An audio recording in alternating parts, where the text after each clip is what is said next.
Aí, oi, Carol, boa noite. Boa noite. E aí? Agora foi, né? Agora foi. Eu acho que aquela versão que você me mostrou é uma versão paga do Instagram. Aquela Pode ferramentinha ser.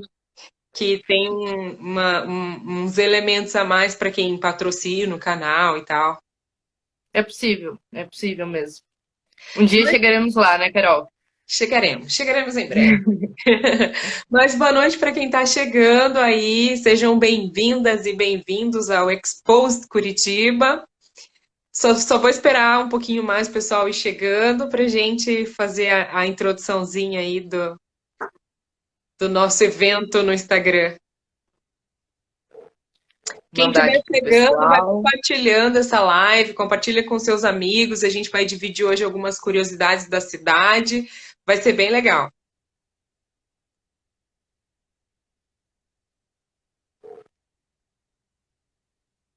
Você consegue ver aí também, né? O quê? Quem está entrando, os comentários. Consigo. Aham. Legal. A gente vou deixar essa live salva também no IGTV. Quem não tiver tempo de ver agora ou tiver passando por aí e não puder ficar, vai ficar salva lá no IGTV. Então, Amanda, acho que vamos começar porque o Instagram só tem 50 minutos. Então, Sim, a gente tem papo. vamos otimizar esse tempo. Então, bem-vindas, bem-vindos ao Exposto Curitiba. A gente vai falar hoje sobre a Boca Maldita. Eu preparei uma introduçãozinha aqui, mas antes eu quero apresentar a Amanda, essa mulher maravilhosa que eu conheci no Pretas Acadêmicas 2019, que é arquiteta urbanista e que tem um trabalho maravilhoso, feminista, militante do movimento negro. Vou deixar a Amanda se apresentar também. Então, para quem tá Não vou chegando pelo falar meu tudo, Instagram, né? né? Também, Carol, você também tem que se apresentar depois, para quem tá vindo do meu Instagram, né? Mas para quem tá vindo do Instagram da Carol, eu sou a Amanda, eu sou arquiteta urbanista, sou pesquisadora. Então, tenho aí alguns artigos publicados, até sobre a Boca Maldita que a gente vai falar. Ele foi defendido num seminário internacional de arquitetura do ano passado, lá em Belo Horizonte. Então, tem fundamento, né? E também, como a Carol disse, estou sempre aí no movimento como ativista, dentro do movimento negro, dentro do movimento negro de mulheres. E é isso. Vai lá, Carol, você. Então, para quem não me conhece, que está chegando aí pelo Instagram da Amanda, eu sou a Ana Carolina D'Artora, Carol D'Artora 13, para quem quiser me seguir nas redes, me conhecer um pouco mais. Eu sou pré-candidata a vereadora aqui em Curitiba, professora de História, doutoranda em Educação. Então, se rolou uma curiosidade aí, depois dá uma pesquisada lá nas minhas redes. Mas vamos à Isso boca aí. maldita, então. Então, para Eu quem não vou, conhece, né? eu Quer fazer? preparei Vai lá. Eu preparei um trechinho para quem, né, vai que alguém não sabe onde é, né? Então, a Boca Maldita é na rua 15 de Novembro, perto da Praça General Osório. E a grande atração que a deixou conhecida são as próprias pessoas. As pessoas se reúnem ali, ficam conversando. Ela é muito conhecida por estar sempre com um movimento ali. Jovens da década de 60 começaram esse movimento, eles estacionavam seus carros ali na avenida, ficavam debatendo o golpe de 64 e muitos dizem que a origem da cidade começou aí, né? E aí depois eles resolveram também organizar um carnavalzinho, que acho que foi um começo de carnaval em Curitiba, de movimento de carnaval em Curitiba. Eu li algumas coisas que eles se inspiraram no tropicalismo, na arte pop, e que foram vanguarda em organizar isso aqui em Curitiba. Mas quem vai falar real disso é a Amanda, e aí eu passo a pergunta para Amanda. Você acredita que a Boca Maldita realmente tem esse nome? Por isso que é o senso comum, que todo mundo pensa que é porque todo mundo fica lá conversando, debatendo? Essa é realmente a origem desse nome da Boca Maldita? Então vamos lá, né? Para a gente entender rapidinho, só um pouquinho mais de contextualização ali, a Boca Maldita surge na década de 50, né? Quase década de 60, E é como quem acabou vendo a live, né, que a gente falou sobre cidade umas semanas atrás, ela vem nesse desenvolvimento da cidade de Curitiba na década de 50. E nessa época a gente tem o paranismo também como um movimento muito forte, então tem toda essa questão de identidade com a cidade, de querer homenagear a cidade e tudo mais. Então tinha essa vontade de sempre colocar, se posicionar. Tipo, Curitiba existe dentro, né, de um país e nós estamos nos posicionando com relação a temas que estão acontecendo no país todo, principalmente temas políticos, né? E aí, quando eu comecei a pesquisar a Boca Maldita, era exatamente por conta disso, né? Quem é curitibano ou quem chegou depois já viu a Boca Maldita ali, né? Perto da Livrarias Curitiba, do McDonald's, ali na 15, bem pertinho do Osório. Então, tem uma memória afetiva, assim, do que é a Boca Maldita, né? Que é um espaço onde homens se reúnem, a gente tem essa visão de homens mais velhos, de 60 e poucos anos, onde eles se reúnem para poder conversar e debater política. Então, Boca Maldita, pelo nome, a gente já tem essa sensação. Ah, Boca Maldita porque eles falam bastante mal dos outros, porque eles não têm medo de se posicionar, né, sobre as questões políticas, sobre o que estava acontecendo na cidade e no Brasil. Só que durante a minha pesquisa da Boca Maldita, eu me deparo com uma entrevista e o que mais me deixa intrigada é que essa entrevista ela foi divulgada em um livro, até trouxe aqui para mostrar para vocês, que é o livro Cavaleiros da Boca Maldita. É um livro feito pela confraria da Boca Maldita, pelos próprios cavaleiros, que eles se intitulavam cavaleiros, né? E nesse livro tem uma entrevista. E essa entrevista, o jornalista pergunta, né, por que Boca Maldita? E a resposta que eles dão é a seguinte: quando resolvemos dar um nome para a nossa confraria, o Aderbal Fortes de Sá, que era um dos conselheiros, dos cavalheiros, observou que as mulheres evitavam passar naquele trecho da Boca Maldita, onde havia muitos homens e alguns mexiam com elas.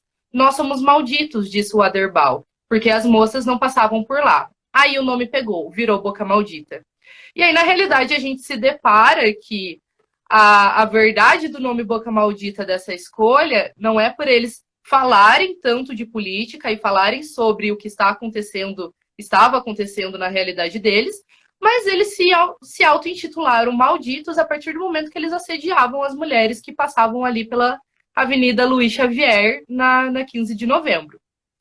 Então, esse foi o pontapé. Então, vamos descobrir mais sobre isso, né? Nossa, que origem, né? E que susto, né? Porque a gente, como você disse, a gente tem uma memória afetiva da Boca Maldita. O meu avô, meus tios-avós ficavam ali, né, conversando e tudo mais, como você disse, homens mais velhos. E eu tenho essa lembrança de ver meus tios-avós, meu avô sempre ali. E a ideia era isso. O meu avô até falava, a gente discutiu muito aqui durante a ditadura. Então, realmente, para mim, sempre foi muito consolidado, né? Que esse nome, que era Boca Maldita, porque eles debatiam política, falavam sobre política e falavam mal de pessoas, de figuras, de representantes da cidade. Então, para mim, isso era muito dado, né? Jamais imaginei que tivesse Sim. uma origem no assédio. Exatamente. E o mais curioso ainda é de eles divulgarem isso, né? De uma forma natural até, né? Sem se importar de fato. É que considerando o contexto, né, e aquele Sim, momento histórico, o que tem mexer com mulher na rua, né? Qual o problema disso? exatamente. No problem, porque mulher nem tem que estar na rua, né? Exato, devia estar em casa, né? Na década de 50 Deveria. devia estar em casa. E aí, pensando nisso, Amanda, eu vi lá, né, que daí eles também, nesse movimento ali da década de 60, eles resolveram trazer o carnaval, muito influenciados por movimentos artísticos, né, e da música nacional, e resolveram fizeram esse movimento para criar o carnaval ali. Esse carnaval, eu vi você falar um pouco também sobre esse carnaval. Ele tinha a ver com a diversidade que a gente tem na cidade, porque existe esse mito, né, que não tem negro em Curitiba, e Sim, você até conheceu, acho que você conheceu a Fernanda, fez uma pesquisa sobre o 13 de sim. maio, e como existia uma comunidade, existe, né, uma comunidade negra em Curitiba muito presente. Esse carnaval refletia um pouco isso? Como é que foi esse carnavalzinho que surgiu ali na Boca Maldita? Então, historicamente, na cidade de Curitiba, a gente já tem um acesso negado ao carnaval, né, para a população negra. Né, isso já é historicamente assim construído.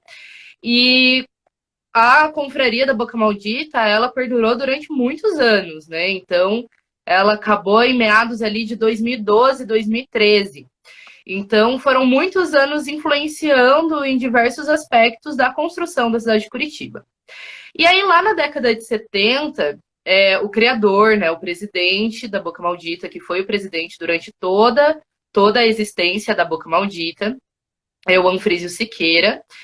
Ele estava conversando com um amigo dele do Rio de Janeiro, né? Lá no Rio de Janeiro, eles tinham esse costume, estavam criando esse costume de uma forma mais evidente do que a gente aqui. E aí o amigo dele comentou com ele, por que você não faz um carnaval em Curitiba? E ele responde para esse amigo, né? O presidente da Boca Maldita responde para esse amigo. Daí eu falei, mas lá só tem polaco. Ninguém sabe gingar, ninguém sabe sambar, ninguém sabe rebolar. Não tem problema. Pega umas mulatas e pinta o cabelo de loiro e bota para sambar. Essa foi a resposta do presidente da Boca Maldita quando comentaram sobre a possibilidade de um carnaval em Curitiba. E aí a gente entra naquele processo que eu e a Carol, a gente sempre bate na mesma tecla, desse processo higienista de Curitiba, esse processo de invisibilidade, onde falo que Curitiba não tem preto, De embranquecimento até, né? e de branquecimento. Porque é uma coisa curiosa. Você falou, assim, alegaram que não tinha negro, que ninguém sabia dançar, que ninguém sabia, né? Começa o estereótipo básico, né? Que ninguém sabia Sim, dançar, que ninguém sabia, que ninguém tinha, enfim. Mas aí não tinha, mas daí pega umas mulatas. Tipo, o que que é uma mulata? Pega uma mulata e pinta o cabelo de loiro, porque assim, não tem sim, negro, mas tem mulata, mas não pode ser mulata, tem que ser loira. Como tem assim? que ser loira. What? Exatamente. Que E loucura. aí as coisas pioram. Porque o que o Anfrésio fez? Ele diz o seguinte: fomos nas principais boates e pegamos umas 30 ou 40 moças e contratamos os cabeleireiros para pintar todos os seus cabelos de loiro. Demos um cachê para elas e saímos com 5 em cada Kombi lá do Teatro Guaíra. Então, para quem, né, visualizando ali na Praça Santos Andrade. Combinamos com elas que quando chegassem na frente da Galeria Tijucas, elas tirassem os sutiãs e jogassem para fora. E foi a maior festa.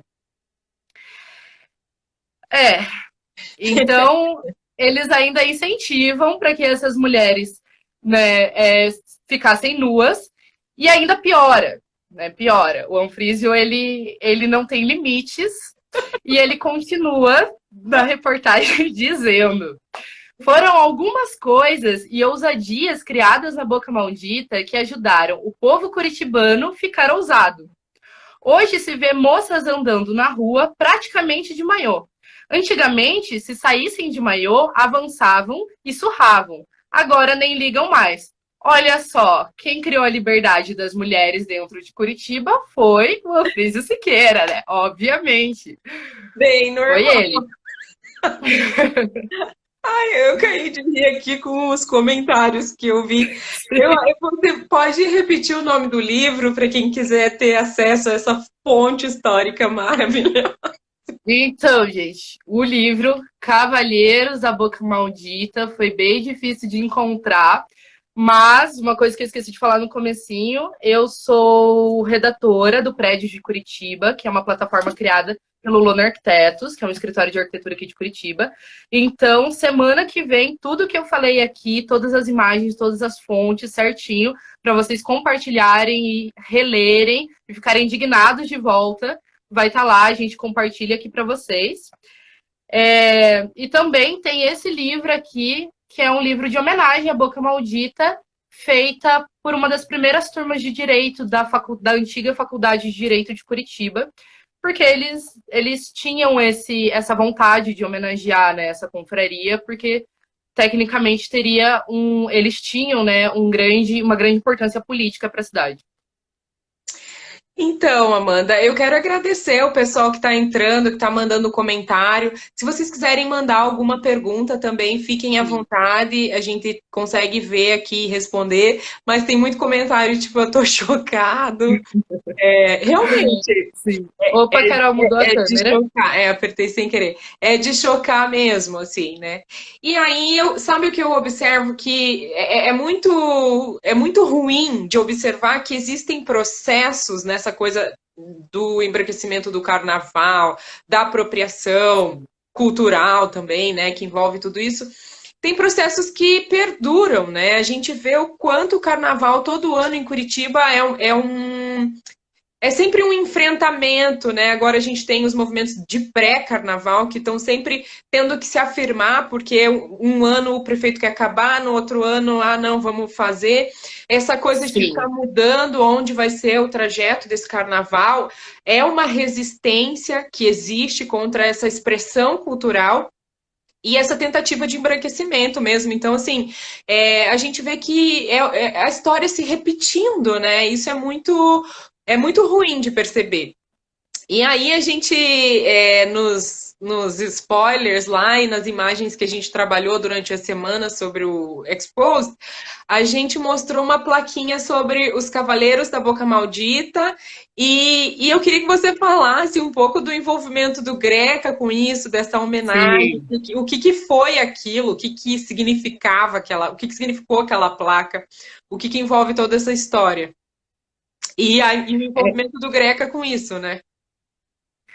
Então, ali na avenida, né, Luiz Xavier, de um lado ficava que até a gente tem a escultura em homenagem à Boca ali, e do outro lado tinha o Café da Boca, né, onde eles acabavam se reunindo também. E ali no Café da Boca, eles acabaram colocando uma placa de homenagem à confraria, né? E nessa placa estava escrito o seguinte: Boca Maldita, reduto machista e tribuna livre, desde 13 de dezembro de 1957, elege cavalheiros, a legião do não ouço, não falo e não vejo. E aí, até né, numa conversa antecipada com a Carol, a gente concorda que acaba sendo não ouço as mulheres, né, não falo com as mulheres, não quero vê-las aqui. É exatamente isso. Porque eles sempre afirmavam que eles não aceitavam mulheres, né? Então, eles acabam tendo este lema. E, Não curiosamente, foi aceitavam no colocado. espaço público. Não aceitavam, Como? não aceitavam as mulheres num espaço público. Né? Porque Exato, é um exato. espaço público, né? Não querendo ocupar o mesmo lugar que eles ocupavam, né? Sim. Então, e essa placa, ela foi colocada em 1993, então foi ali ainda uns 20 anos antes da confraria acabar, de fato, né? E foi colocada no governo do Rafael Greca. Então, a gente já conhece, né, esta pessoa e de como ele tem um posicionamento higienista, de como ele tem um posicionamento racista, de fato, a partir do momento de você pensar quem são as pessoas, infelizmente, que estão ocupando as ruas, né, que estão em uma situação de vulnerabilidade social, a qual ele sempre fechou os olhos, e de como ele quer sempre embelezar a cidade de Curitiba e reafirmar essa questão de ser uma cidade modelo, de ser uma cidade europeia, esse orgulho de ser uma capital europeia, de como ele é extremamente higienista, né, e racista nesse sentido. E aí não me surpreende nada essa placa ter sido colocada bem durante Uma gestão. o primeiro mandato dele, né? É uma afirmação, né, dos valores, uma exposição afirmativa dos valores deste Exato. senhor e afirmando essa confraria, esse grupo com essas ideias. E aí a gente pode pensar que, mas o que tem que os machos, vamos dizer assim, o que tem que os machos queriam um lugarzinho para eles no meio da cidade? e não queriam mulher ali que tem, né? Que tem eles afirmarem esse machismo. E aí eu fico pensando o que que tem que eles discutiam política ali, né? As coisas que estavam acontecendo na cena pública e que não é uma exclusão só desse espaço, né? Quando a gente pensa que as mulheres não podiam acessar esse espaço, é uma exclusão de todo o cenário político, né? Uma exclusão como a gente sabe, historicamente, o espaço público não é das mulheres, né? Para as mulheres foi reservado o espaço privado. E estar no espaço público é afirmar essa cidadania, esse ser político. Então, se as mulheres não podiam estar ali, significa também que elas não podiam fazer esse debate, não podiam discutir com eles. Né, mulher, então, não serviria, vamos pensar assim, mulher não Sim. serviria para estar discutindo de igual para igual ali política com eles. E aí, pensando nisso, nessa exclusão, né, desse espaço em específico das mulheres, mas pensando também que é uma exclusão política, você acha que a gente superou um pouco isso? Você acha que essa exclusão das mulheres dessa vida pública, ela ainda se reflete hoje ou não? Como é que você vê isso, assim? É, na época, né, que foi criada a Boca, na década de 50, o engraçado é que a confraria ela se denominava uma confraria democrática, né, onde eles estavam ali para escutar todo mundo, dar voz de fato a todas as pessoas. E antes da gente entrar, eu quero compartilhar mais umas coisinhas para as pessoas ficarem um pouquinho mais indignadas com essa construção de homens brancos, né, principalmente da década de 50. E aí eu trouxe alguns recortes, também todos divulgados nesse livro, que é o posicionamento dessa confraria da década de 50 sobre a mulher, né, sobre o que a mulher poderia ocupar e de como ela poderia se posicionar, né, perante a cidade e também aos espaços privados. O Anfrísio Siqueira, que era o presidente, ele diz: sempre convidamos políticos, profissionais liberais, empresários, pessoas que se destacaram para receber o título. Mulher não entra porque não tem clima. Um outro cavalheiro diz: agora uma coisa é preciso que se diga: não participam da boca maldita as mulheres. Não se trata de discriminação, é que todas elas são preservadas dos debates e os homens, longe do machismo, querem admirá-las e exaltá-las, sem que precisem sofrer desgaste. Então a mulher paradinha ali, tá ótimo. Não Fica quero que ela ocupe o mesmo lugar ali que em eu, porque eu tenho que bater casa de frente. para não se Exato. disputar. Para quê, né? E o que é esse desgaste, né? Será que é ser mal falada? O que é esse desgaste, né? E eu vi também que nos anos 80 o movimento de mulheres, o movimento feminista, se posicionou contra, né? Contra essa placa que tinha lá Sim. e tentou refazer fazer, né? Ressignificar esse lugar. Então, eu queria que você falasse um pouquinho disso também, da Então importância, como foi. como a Carol disse, né, na década de 80, então, um grupo de mulheres se reúnem, né, e acabam criando a Boca Rouge. Na época, o rouge vem do batom vermelho, aí a Carol vem do batom vermelho, o rouge da época, e também do sentido de rugir, né, de rugir de leão. E o lema delas era: tome cuidado, senão a boca ruge. Né, esse era o lema das mulheres. Então elas ganharam até uma placa depois, né, próximo aonde tinha sido retirada aquela placa horrenda da época do primeiro mandato do Greca, foi retirada depois. E aí a gente tem uma placa de homenagem às mulheres que criam esta organização. O Anfrísio, como sempre, ele ainda quer tirar uma lasquinha, né? Ele fala que a organização surgiu porque foi ele que ajudou as mulheres a poderem se organizar e a poderem se posicionar, mas infelizmente não foi um grupo que perdurou durante muitos anos. E, inclusive, quem foi a fundadora do grupo era uma mulher, na época, vereadora, né? Então, Eu vi. essa é uma das importâncias, né? E a gente percebe ali na década de 50, como já a gente já ouviu, né, os relatos dos cavalheiros participantes da Boca Maldita, eles sempre viram as mulheres como pessoas domésticas, né? Onde elas não poderiam ocupar o lugar da política, não poderiam ocupar um lugar de fala, não poderiam cobrar os seus direitos, não poderiam achar ruim várias coisas que estavam acontecendo. E os homens não iam parar para discutir, mas será que isso vai ser bom para as mulheres, né? Por mais que eles falassem, a gente discute sobre isso também, mas não. Eles nunca teria essa noção e o mesmo posicionamento para que pudesse atender às necessidades das mulheres. Então hoje a gente continua, na verdade, numa batalha constante, né? Ainda mais se a gente afunila essa questão para uma questão também de raça, também uma questão de classe, de como Carol, a gente aí nesse movimento feminista de mulheres negras, de como a gente ainda enfrenta a questão de raça como um plus, né, sobre tudo isso. E aí, acho que a gente tem tempinho ainda, né? Acho que tem, sabe que eu não dei tempo, né? Nem tô prestando muita atenção. Eu tô Tá. tentando dar uma Não, estamos cuidada de aqui. boa. Pode seguir. Então,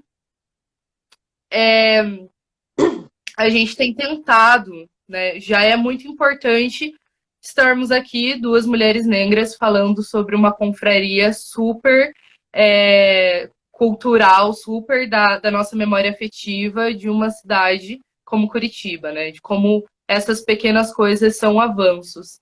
Né, e de como é importante que a gente, já aproveitando o gancho, que a gente coloque mulheres, principalmente mulheres pretas, na política, para que a gente tenha esse local de fala, né, para que a gente tenha voz nesse sentido, assim, também. E para desvelar esse olhar sobre a cidade, né? Eu vejo que existe uma. Por exemplo, eu acho que são muito poucas as discussões sobre essa uma discussão que a gente inclusive fez lá no Facebook, né? Que é essa racialização dos espaços, a exclusão das mulheres nos espaços. Eu acho que você, como urbanista, deve, e que também é uma mulher, né, feminista, deve ver muito isso, né? De como o espaço urbano não é organizado para a participação das mulheres, para que as mulheres estejam ocupando, né, esse espaço urbano. Amanda, eu só vou dar um tempinho aqui para a gente ler uns comentários da galera que Beleza, vamos está lá. participando. Eu quero agradecer a todo mundo que está aí. Sim. O Cordeiro Fernandes está falando, mas tiveram que engolir a Gilda, verdade. Aí a Gabi tá aqui também. A Miss Preta lá de Pinhais está falando vai ter mulher na política em 2020. Vai ter sim. Agradecer ao Sim. Marcelo que entrou. Carol D'Artora, nossa vereadora aí, tomara. Desde sempre o opressor anunciando que não é como se a opressão desaparecesse só com essa afirmação. Ah, sim, né? A opressão é eles que ajudam a gente a desconstruir tudo, né? Vão ter que nos ouvir. Ah, legal. A Gabi tá falando vão ter que nos ouvir. Estão parabenizando a. Deixa eu ver. Ai, fugiu aqui o comentário. A Carol, Carol. Carol Bloom. Isso, parabenizando. Meu primo Israel entrou. Ai, que bom. Mas é isso aí. E aí, pensando, né, que você disse, eu tinha lido também no artigo que você me mandou que uma vereadora pautou essa retirada dessa placa e a ressignificação desse lugar. E simbolicamente isso diz muito, né? Porque Sim. simbolicamente é exigir também essa voz política, essa participação. E aí, pensando que isso foi uma coisa nos anos 80. E aí eu olho para o contexto hoje. A gente tem, acho que, poucas vereadoras mulheres. Eu não sei quantas ao certo, mas eu sei que eu conheço uma, Também né? não. Mas eu acho que a gente deve ter umas três, né? E mulheres negras, isso eu digo que eu vou morrer dizendo, é de Curitiba nunca teve uma vereadora negra. Então, pensando nessa luta que elas fizeram lá nos anos 80 aqui na cidade de Curitiba, para ressignificar isso e trazer essa inserção política das mulheres, você acha que teve mudança? Que a cidade, tipo, meio que se reinventou nesse sentido. Eu já disse que, né, que nunca teve uma vereadora Uhum. negra, mas a gente sabe que para as mulheres negras a opressão é dupla, né, racismo e machismo. Sim. Mas fora isso, você acha que existe uma maior participação, pensando no contexto da cidade?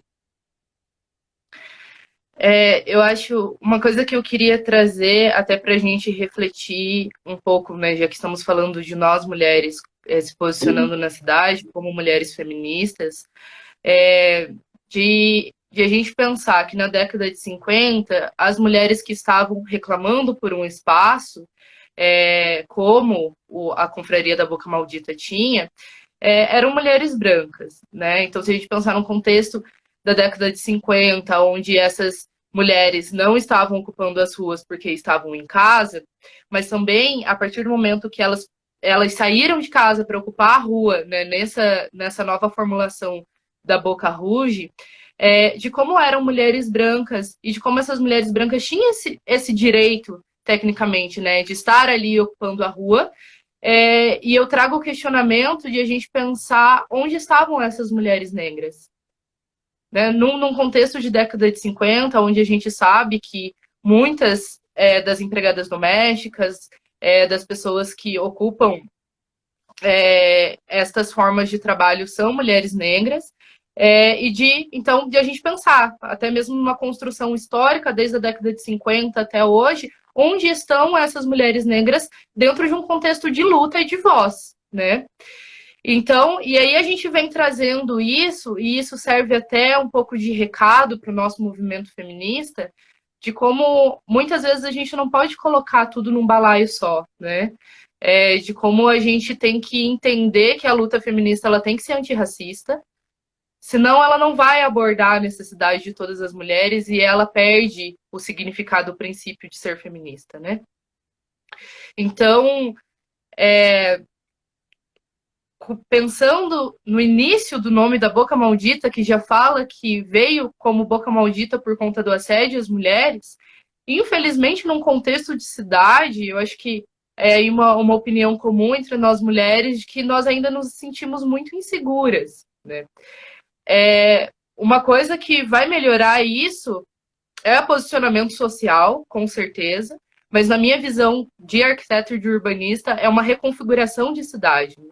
Para que a cidade não seja pensada apenas num sistema macro, onde a gente quer uma grande mobilidade, onde a gente pensa num grande desenvolvimento para que sejamos vistas, né, como grandes cidades, mas que a gente pense também a cidade no micro, né, de começar a planejar cidades, a criar políticas que pensem de como a mulher se sente ocupando o espaço urbano, né, de como a gente se sente insegura, de como a gente tem medo de andar na rua, de como, dependendo da parte da cidade de onde a gente estiver, as pessoas têm percepções diferentes sobre o nosso corpo naquele espaço, e de como também, pela sua localidade, né, de como uma pessoa que está de fora enxerga uma mulher branca andando no batel, de como vai enxergar uma mulher negra andando no batel, e de como vai enxergar uma mulher negra andando na Vila do Parolim, por exemplo. De como isso tem tudo a ver com uma configuração de cidade e de espaço, né? Sim, não, e isso que você está falando é super importante. Eu só quero ler o comentário aqui do Fábio. Ele está falando mulheres Oi, brancas lutando por direitos de ocupar as ruas e mulheres negras trabalhando nas casas dessas mulheres brancas. Sim, né? A realidade era essa. As mulheres brancas lá lutando para estar na rua e as mulheres negras trabalhando, né? E sempre estiveram na rua, né? Sempre estiveram transitando, indo do trabalho para casa, porque diferente da mulher branca, a mulher negra sempre teve que trabalhar. Então, assim, a mulher negra sempre esteve na rua, só que nesse contexto de exploração, de violência, né? Era a mulher que podia estar na rua, né? Se a gente pensar que o carnavalzinho lá que eles tentaram promover, as mulheres que eles foram buscar para estar na rua, eram mulheres negras, né? Mulatas, que Sim, a gente não usa mais esse termo, porque a gente sabe que esse termo é pejorativo, mas o que é uma mulher mulata? sim. Uma mulher Então, negra. é uma mulher negra. E é muito importante isso que você está dizendo, porque esse imaginário ele ainda não foi desconstruído. Infelizmente, eu sou daqui de Curitiba, moro aqui em Curitiba e moro aqui no centro da cidade. Então, passar pela Boca Maldita, para mim, é cotidiano, né? Não agora na pandemia, gente. Agora eu tô ainda no mercado. Mas passar pela Boca Maldita é cotidiano.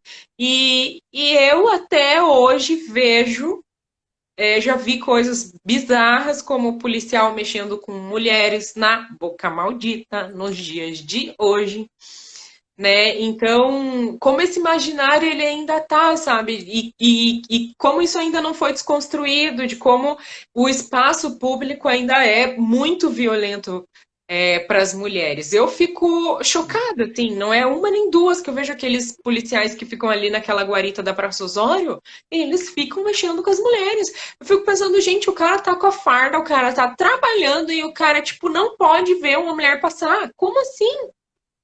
Né? Então, esse entendimento ainda não está dado. Outra coisa que isso não pode acontecer, né? Esse entendimento ainda não é. E isso tem um impacto na vida da mulher, né? Quando ela está no espaço público, quando ela está na rua. Outra coisa que eu observo muito também, por estar aqui no centro, é como as mulheres que andam a pé, por exemplo, do Batel até o centro, de como são mulheres negras. São trabalhadoras que trabalham nas casas do Batel. E daí eu discutindo isso, eu estava pensando sobre transporte público, que não existe um transporte que ligue o centro a esses bairros. Existe, claro, né? Tem um ônibus ou outro, mas como essas linhas não são pensadas para essas trabalhadoras domésticas que trabalham nessas casas dos bairros centrais, porque eu entendi, porque assim, rico não precisa andar de ônibus, o trabalhador não precisa passar por aqui, muito menos a trabalhadora. Então, é um olhar que só uma mulher negra vai ter. A falta de uma linha de ônibus, por exemplo, do centro ao Batel, ninguém, assim, um outro sujeito, né, não vai perceber, né, essa especificidade. Então, isso que você está falando é muito, muito verdade, assim, né? Que existe essa falta de sensibilidade em pensar a cidade por esse olhar das mulheres, dos negros, das mulheres negras, do trabalhador, enfim, e que isso tem que ser mudado, assim. Sim. E de como a gente tem um urbanista, que é o Flávio Vilaça, ele fala que esse transporte, que a gente sabe, né? Ela está trabalhando no Batel, ela vai andar até o centro, para do centro pegar um ônibus ou ali na Tiradentes, que vai para as regiões mais longe, ou para regiões metropolitanas, né, da cidade de Curitiba. E de como talvez ela demore muito tempo para chegar, se ela mora em uma área periférica, mais marginal da cidade. E o Flávio Vilaça, ele diz que essa é a tortura contemporânea, né? Todo esse trajeto a que essas pessoas são submetidas para poder trabalhar. Então, e é por isso que eu sempre bato na tecla de como se queremos uma cidade mais segura, principalmente para a gente, nós precisamos de profissionais que tenham essa visão. Né? Nós precisamos de mais arquitetas e arquitetos negras e negros. Precisamos. E políticas públicas também. E políticas públicas, exato. Um spoiler: em setembro eu vou começar uma pós de políticas públicas e desenvolvimento social, justamente por isso. Ai, que legal. Porque a gente precisa ter esse conhecimento, ainda mais eu que vou mais para o lado do urbanismo, né, do que da arquitetura em si. E aí a gente parar para pensar que quem planeja as cidades, quem planeja os espaços, são arquitetos e são urbanistas, e quantos arquitetos e urbanistas pretos e pretas a gente conhece? Sim. Né? Dentro de Curitiba, são poucos, eu consigo lembrar de cabeça aí uns 4. Então, de como a gente tem que ocupar, na verdade, vários espaços, né? Como arquiteto, até compartilhar uma coisa com vocês. Dentro da arquitetura, eu trabalho com arquitetura de interiores, né? E arquitetura de interiores de alto padrão. Então, é uma realidade um tanto quanto diferente. E a gente tem que começar a ocupar mais esses espaços para que as pessoas normalizem a nossa ocupação nesses espaços, né? Para que não ache uma coisa estranha né, até mesmo de desconfiança, de será mesmo que esta é a profissional, né, para que isso seja normalizado. Corpos pretos estarão em todos os lugares, né? Então a gente precisa desses profissionais, né, que planejam as cidades e os espaços. E bem isso que você falou, esses diferentes olhares. Amanda, a gente está com 43 minutos, eu acho que a gente está com eu acho que a gente tem 5 minutinhos aí para terminar. Não sei se chega a 5. Então, eu acho que finalizando essa live, assim, pensando no nosso tema, né, que é Boca Maldita, eu acho que uma coisa que a gente pode deixar e dizer é o quanto a Boca Maldita e esse histórico e essa origem ainda representa a exclusão da mulher, né, a exclusão da mulher e a exclusão da mulher negra dos espaços públicos e de vários espaços, né, e de várias discussões e de vários debates. Eu acho que isso é uma coisa que a gente pode deixar assim, né, de conclusão, de como a gente não desconstruiu essa origem, né, como a gente não desconstruiu a semente do que foi o início desse espaço. Você quer fazer uma consideração final? Então, vamos só para a gente lembrar que semana que vem, então, tem o segundo episódio da Exposed Curitiba, né? Serão 3 episódios. E aí, semana que vem, a gente divulga o tema do próximo episódio. Estaremos aqui, então, quinta que vem, às 20 horas também, eu e Carol, para conversarmos com vocês. Obrigada ao pessoal que veio, que ficou aqui assistindo a gente. Lembrando que semana que vem, então, quem quiser me seguir aí no Instagram, quem não me segue ainda, semana que vem, a gente tem, então, esse texto, na minha coluna lá no prédio de Curitiba, sobre toda a história da Boca Maldita, para vocês lerem de volta com cuidado e para que vocês reflitam, né, de volta e aproveitem tudo que eu e que a Carol, tudo que a gente falou aqui, para que vocês comecem a pensar e ter essa sensibilidade também, né? Eu queria que você repetisse o nome do arquiteto que você falou dessa coisa da falta de acesso, falta de acesso. Inclusive, no prédio, vamos ver se dá tempo. No prédio de Curitiba, o meu último texto que fala sobre essa questão, fala um pouco sobre essa mobilidade.